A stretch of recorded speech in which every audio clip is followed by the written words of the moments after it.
जय सनातन धर्म की। प्रिय सनातनियों, आप सभी का स्वागत है हमारे इस कार्यक्रम में। सनातनियों, 2025 का साल बहुत बड़े परिवर्तन के लिए जाना जाएगा।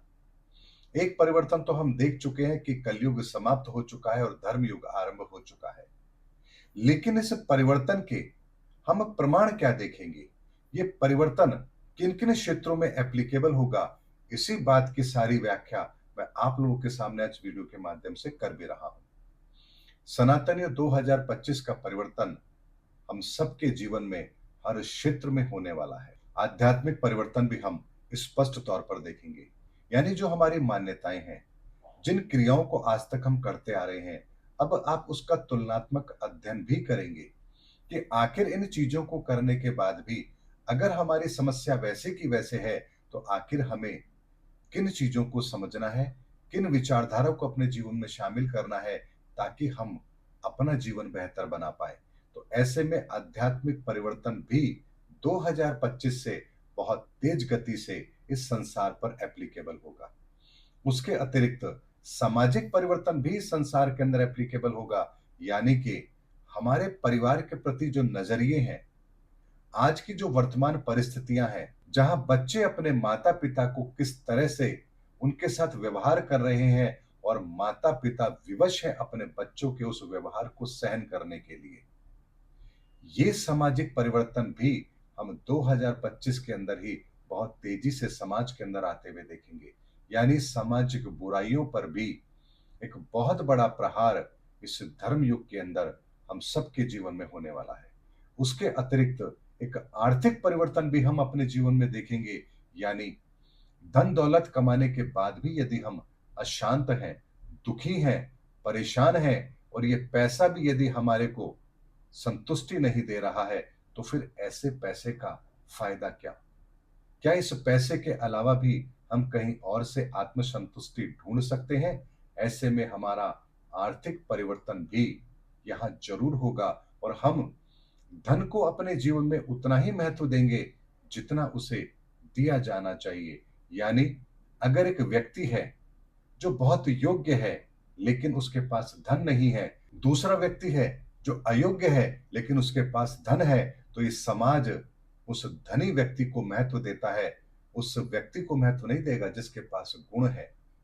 ऐसे में हमारे समाज के अंदर भी ये आर्थिक परिवर्तन भी जरूर आएगा, जहां हम गुणों के आधार पर इंसान को महत्व देना आरंभ करेंगे। उसके अलावा 2025 के अंदर ही राजनीतिक परिवर्तन भी आएंगे। यानी ये दुनिया इस बात को सोचने पर विवश होगी कि कैसे हम एक दिन वोट डालते हैं और उसके बाद 5 सालों तक या 4 सालों तक हम बाध्य होते हैं उस विचारधारा को अपनाने के लिए, उन कामों को देखने के लिए जो कहीं न कहीं हो सकता है उस समाज के लिए, उस देश के लिए ठीक ना हो।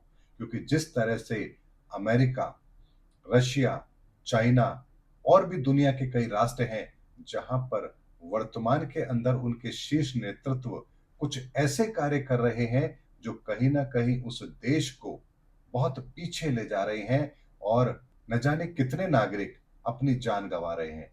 उसके बाद भी इस विश्व के अंदर कहीं कोई किसी तरह की आवाज नहीं उठ रही कि मानवता को बचाने के लिए भी कुछ किया जाए। तो ऐसे में राजनीतिक परिवर्तन भी होने की संभावनाएं 2025 से आरंभ हो जाएंगी। एक साथ इतने सारे परिवर्तन इस धरती पर लागू होने वाले हैं जिसकी आज आप कल्पना भी नहीं कर सकते। लेकिन मैं आपको क्षेत्र बता रहा हूं कि किन किन क्षेत्रों में परिवर्तन होने वाला है। उसके अलावा आंतरिक परिवर्तन भी होगा। यानी आपकी विचारधारा जो अब तक किसी और चीज से प्रभावित थी, अब उस विचारधारा में भी एक बहुत बड़ा परिवर्तन आने वाला है और आप अपने मन की शांति को, अपने जीवन के अंदर सुकून शांति को पहली प्राथमिकता देंगे और बाकी सभी चीजें आपके लिए सेकंड होगी। इसीलिए आपके भीतर शांति की खोज और आपके भीतर एक आंतरिक परिवर्तन ये भी 2025 से लागू जरूर होगा। उसके अलावा एक ज्योतिषीय परिवर्तन भी 2025 से इस धरा पर लागू होगा। यानी जिन ज्योतिषीय गणनाओं को हम आज तक करते आ रहे हैं, जिनके आधार पर हम प्रेडिक्शंस देते आ रहे हैं, अब वो ज्योतिषीय गणनाएं काम नहीं करेंगी।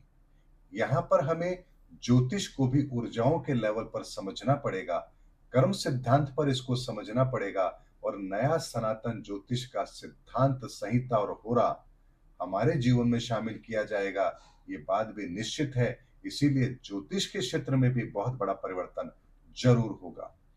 आप एक बात को बताइए, अगर वर्तमान के अंदर बहुत से लोग हैं जो हार्ट अटैक से मर रहे हैं, बहुत छोटी उम्र के अंदर ही वो अपनी जान को गँवा रहे हैं।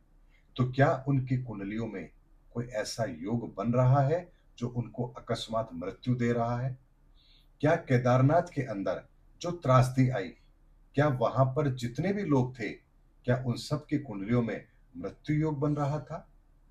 या अगर विश्व के अंदर एक युद्ध जैसे हालात बन रहे हैं और अगर सीरिया की बात करें हम, ईरान की बात करें हम या यूक्रेन की बात करें हम, रशिया की बात करें, तो वहां जो लोग रह रहे हैं, उनकी कुंडलियों में क्या वर्तमान में ऐसी परिस्थिति बनने के योग दिख रहे हैं? सनातनियों, इस बात पर भी हमें गंभीरता से चिंतन तो करना पड़ेगा कि ज्योतिषीय परिवर्तन भी इस धरा पर अब लागू अवश्य होगा और उसकी तैयारी बहुत पहले से की जा चुकी है। इसीलिए निकट भविष्य में सनातन ज्योतिष के शास्त्र, सिद्धांत आप लोगों के बीच में जरूर आएंगे। उसके अलावा शास्त्रीय परिवर्तन भी हमारे जीवन में आएंगे, यानी कि जो शास्त्र ग्रंथ अब तक हमारे जीवन में सम्मिलित किए गए हैं, उनके अंदर बहुत मिलावट हो चुकी है। ऐसे में उन शास्त्रों के अंदर निहित सत्य को हम कैसे बाहर निकालें? झूठ और सच की कैसे पहचान करें? किस शास्त्र में कहाँ मिलावट कर दी गई है, उस मिलावट को हम कैसे पहचानें? इसके लिए भी एक नया दृष्टिकोण हमारे बीच में ज़रूर आएगा और शास्त्रीय परिवर्तन भी हमारे बीच में होगा। यानी शास्त्रों के अंदर निहित केवल सत्य ही हमारे सामने होगा और उसमें से जितना भी असत्य शामिल कर दिया गया है, वो हम स्वयं उसमें से बाहर निकालने में सक्षम होंगे। इसीलिए 2025 का परिवर्तन कोई छोटा परिवर्तन नहीं है और ये सब कुछ कैसे संभव होगा? ये संभव होगा केवल और केवल सनातन के द्वारा। क्योंकि सनातन वो पैरामीटर है, सनातन के सिद्धांत वो पैरामीटर है जो आपको दूध का दूध और पानी का पानी अलग करने की ताकत देते हैं।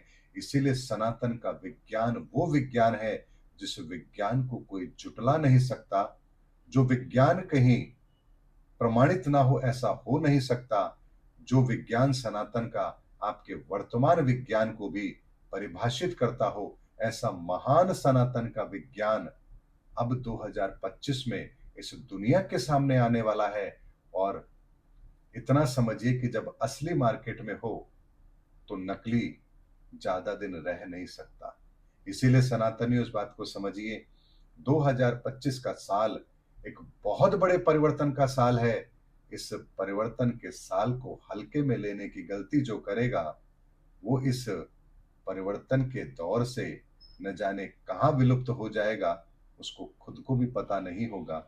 और जो इस परिवर्तन को समझेगा, आने वाले समय के अंदर, इस युग परिवर्तन के अंदर उनका नाम उन स्वर्णिम अक्षरों में इतिहास में लिखा जाएगा जिसकी वो आज कल्पना भी कर नहीं सकते। इसीलिए एक ऐसा मौका हमारे पास है जहां हम भी आने वाले समय के नए शास्त्र ग्रंथों में अपना स्थान जरूर बना सकते हैं। लेकिन उसके लिए पात्रता केवल एक चाहिए और वो है परमार्थ की भावना और मानव हित सबसे पहले। इसलिए मानव हित को ध्यान में रखते हुए, परमार्थ की भावना को रखते हुए, इस संसार के कष्टों को कैसे कम किया जा सकता है, कैसे इस संसार को उन कष्टों से मुक्त किया जा सकता है, उस पर एक शास्त्र संबद्ध चिंतन मनन ही एकमात्र विकल्प है इस संसार को बेहतर देने का। उम्मीद करता हूं सनातनियों, 2025 के परिवर्तन के संदर्भ में मैंने एक बहुत सूक्ष्म रूप से आप लोगों के सामने बात रखी है। ज्यादा डिटेल में इसलिए नहीं बताया क्योंकि बात हजम नहीं होगी, लेकिन समय आने दीजिए। ये परिवर्तन जब आप अपने आंखों के सामने देखेंगे, तब आपको ये जरूर पता लगेगा कि परिवर्तन कितना बड़ा था। क्योंकि मेरा उद्देश्य आप लोगों को सनसनीखेज खबर देना नहीं है, बल्कि सत्य से अवगत कराना है और सत्य से भी वैसे अवगत कराना है ताकि आप अपने बुद्धि के स्तर पर उन चीजों को समझ पाए। क्योंकि ये परिवर्तन इतना बड़ा परिवर्तन है, जिसको समझ पाना हर व्यक्ति के बस की बात नहीं है। तो ऐसे में यदि मैं उन शब्दों का प्रयोग करके आप लोगों के सामने बात रखूँ, जो आपके समझ में ही ना आए, आपके ऊपर से निकल जाए, तो उससे बेहतर है कि मैं सरलतम शब्दों में आपके सामने बात रखूं, ताकि आपको बात आसानी से समझ आए।